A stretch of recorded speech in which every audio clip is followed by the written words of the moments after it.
YouTube channel A K topper academy में स्वागत है। आशा करता हूं कि आप सभी अच्छे होंगे। तो आप भी 2023 बोर्ड एग्जाम देने वाले हैं, तो आपके लिए मोस्ट इम्पोर्टेंट प्रश्न लेकर आए हैं सामाजिक विज्ञान के। तो हमारा पहला प्रश्न है, विश्व व्यापार संगठन की स्थापना क्यों की गई? विश्व व्यापार संगठन की स्थापना क्यों की गई?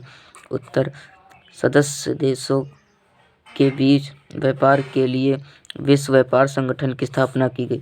सदस्य देशों के बीच व्यापार के लिए विश्व व्यापार संगठन की स्थापना की गई। हमारा अगला प्रश्न है, कोपरा क्या है, कब शुरू हुआ? कोपरा क्या है, कब शुरू हुआ? तो उपभोक्ता संरक्षण अधिनियम कोपरा के नाम से प्रसिद्ध है। उपभोक्ता संरक्षण अधिनियम कोपरा के नाम से प्रसिद्ध है।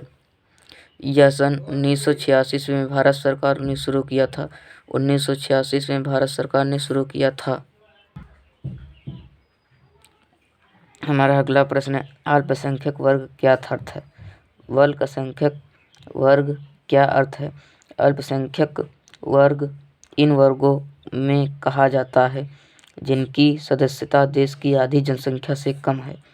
अल्पसंख्यक वर्ग उन वर्गों को कहा जाता है जिनकी सदस्यता देश की जनसंख्या से कम हो। हमारा अगला प्रश्न है, रोपण कृषि क्या है? रोपण कृषि क्या है?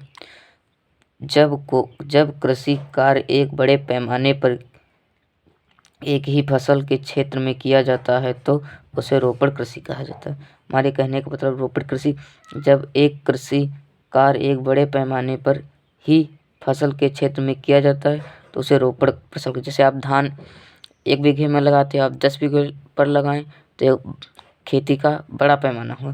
इसी प्रकार इसमें भी बताया गया, जब कृषि कार्य एक बड़े पैमाने पर एक ही फसल के क्षेत्र में किया जाता है तो उसे रोपण कृषि कहा जाता है। हमारा अगला प्रश्न है, खरीफ की फसल एवं उनके बोने का समय बताइए। खरीफ की फसल एवं उनके बोने का समय बताइए।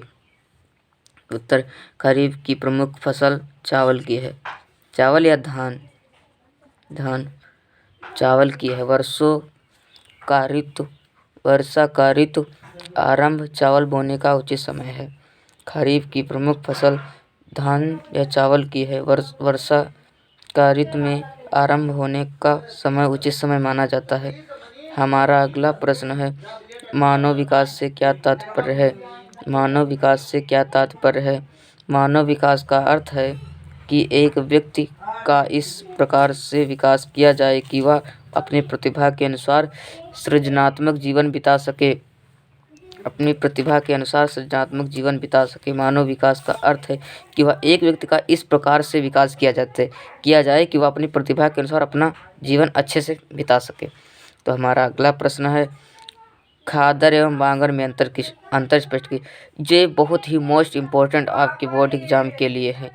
ये बहुत ही आप तैयारी करते रहिए बस। वह भूमि जहाँ बाढ़ के पानी का निरंतर पहुँचने से नवीन मृदा का जमाव पाया जाता है। जिन क्षेत्रों में बाढ़ का पानी नहीं आता है वहाँ पुरानी मृदा बनी रहती है। वह भूमि जहाँ बाढ़ के पानी के निरंतर पहुँचने से नवीन मृदा का जमाव पाया जाता है। जिन क्षेत्रों में बाढ़ का पानी नहीं आता है वहाँ पुरानी मृदा जमी रहती है, उसे बांगर कहते हैं। यह आपके बोर्ड एग्जाम के लिए बहुत ही मोस्ट इम्पोर्टेंट है। तो हमारा अगला प्रश्न है, मृदा अपरदन क्या है? मृदा अपरदन क्या है? जल तथा पवन जैसी प्राकृतिक शक्तियों द्वारा भूमि की ऊपरी परत के शीघ्रता से बहाव मृदा अपरदन कहते हैं। जल तथा पवन जैसी प्राकृतिक शक्तियों द्वारा भूमि की ऊपरी परत के शीघ्रता से बहाव मृदा अपरदन कहते हैं।